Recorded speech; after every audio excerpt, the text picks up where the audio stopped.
Vossi, I want to get your thoughts on the incident, the big clash, Stephen May and Francis Evans. First, your thoughts on what you saw from a coaching point of view. I know that the Tribunal taking care of this during the week, but it was a sickening clash. I wonder whether you referenced it with your group at the three-quarter time break. Did you touch on it? What are your thoughts?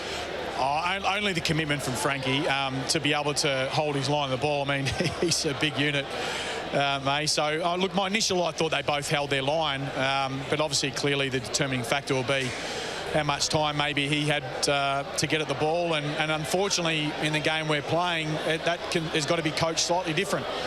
Because we know any sort of contact like that and high is going to be looked at really, really closely. So all I would commend Frankie is doing is just holding his line of the ball. It's a big moment in the game for us. We're up against it. So for him to be able to do that was a real team act.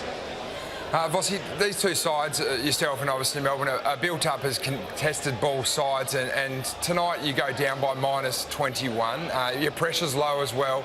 What do you put down the win to, and are you proud that you've been able to find a different way to win other than what people would think is the Carlton brand?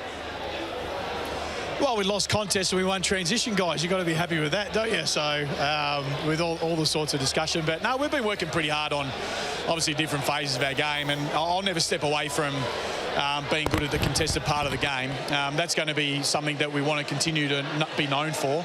If you play against us, it's going to be in a contest, and that's why we're happy to be known for that. Obviously, what we're going to continue to progress is the other phases of the game. Tonight, you saw us defensively really strong. That's fluctuated far too much in the last month. We've been a little bit easy to play against. We straighten that back up, and then we wait for our opportunities, and we're able to do that tonight. Vossi, we've got to let you go shortly, but does the post-game routine change at all when you're celebrating a win compared to a loss? Do you treat yourself to something, a glass of red? Oh, yeah. Nah, the Shiraz just tastes a little bit better, that's all. So, that's We've got all. some good just stuff, tastes a little bit better. Cat's bought some good stuff from Margaret River. We'll be there in an hour. Oh. See you soon. I'll flick through the text and we'll catch up. Love your work, Ross. Vossi, congratulations on the win. On you, mate. Thanks. The Shiraz just tastes better. Very good. Oh, I can see the defence means a lot to him. It could get awkward if he flicks his address through. We've got to go. What have we got? Yeah, we might make it.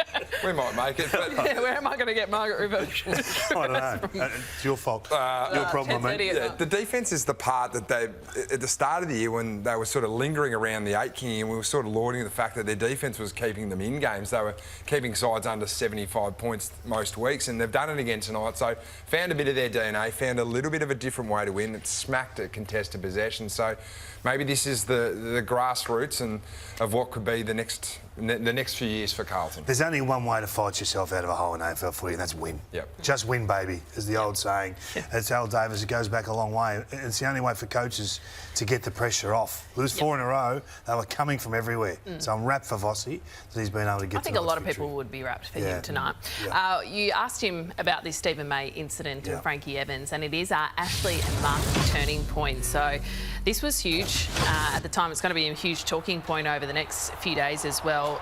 In the third quarter, what was your initial thoughts, you two, and what do you think now? Have you changed at all? Yeah, no, I haven't changed. I think it's unfortunate that Steve May's collected him high, but if you come in with that sort of velocity there, it's got a little bit of the Jackson Archer 3 weeks about it, where he came so fast into the contest that the collision was inevitable. And Stephen May has a duty of care.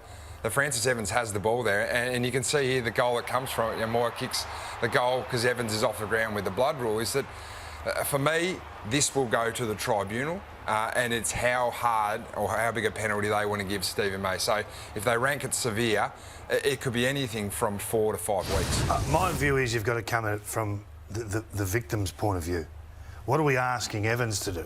He's entitled to go at the ball in that fashion, and the game is supposed to protect him. That's what we've been saying. That's what we've been preaching. So I don't have any empathy, really, in this instance. I think he knew that he was going to make contact. And you heard Vossi say then, you've got to approach the ball differently now to what you always have. I think it'll be straight to the Tribunal. I think it'll be 3+. And they'll determine the outcome from there. But I wouldn't be surprised if that's the last time we see Stephen May this season. Well, a couple of reports said that he's lost a tooth. And even some of the scenes post that, you see Stephen May is actually getting his shoulder it looks like a blood injury to his shoulder as well. So should we get the word from the official MRO experts? We got him on. David Zeta, he joins us now from the newsroom. Zeets, what are your thoughts? Well, this is a really interesting test case for Michael Christian in a year full of them. So really the question, if he has elected to bump, then he's gone. That's just, that's done.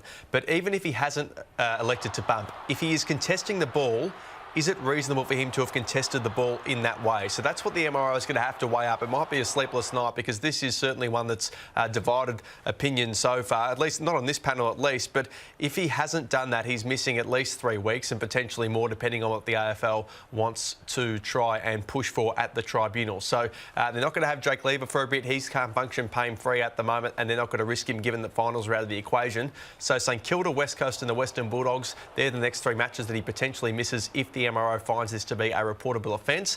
As we've spoken about before, the way the system works, once it is reportable, then it's automatically 3 weeks at least because of the outcome with Francis Evans. Now, I heard Kingy say it's about you put yourselves in the victim's shoes. What the MRO will often do is put themselves in the offendant's shoes. So what could Stephen May have done differently? If Stephen May calls Michael Christian tomorrow and says, what else was I supposed to do, Michael? The answer to that's the key thing I think the MRO will have to weigh up across the next 24 hours before ultimately delivering a verdict that will potentially see Stephen May miss a massive chunk of footy. So, Zeeks, we heard Vossi just say then that the game now has changed. We've got to coach that approach out of the game, or words to that effect. Do you concur with that? Yeah, I do. I don't know if there's a place for this particular approach to the ball in 2025. I think we've been conditioned to see that. So that's why I think Stephen May personally might be in a bit of strife or in a lot of strife, depending on how this is adjudicated, because that is not an approach to the ball you see often this season. He doesn't deviate from his line. Maybe he thought the ball was going to bounce towards him. I mean, I'd expect Melbourne, even if it was just offered the base 3 weeks, to try and take it to the tribunal as a test case, because it could really provide a bit more clarity on what players can and cannot do.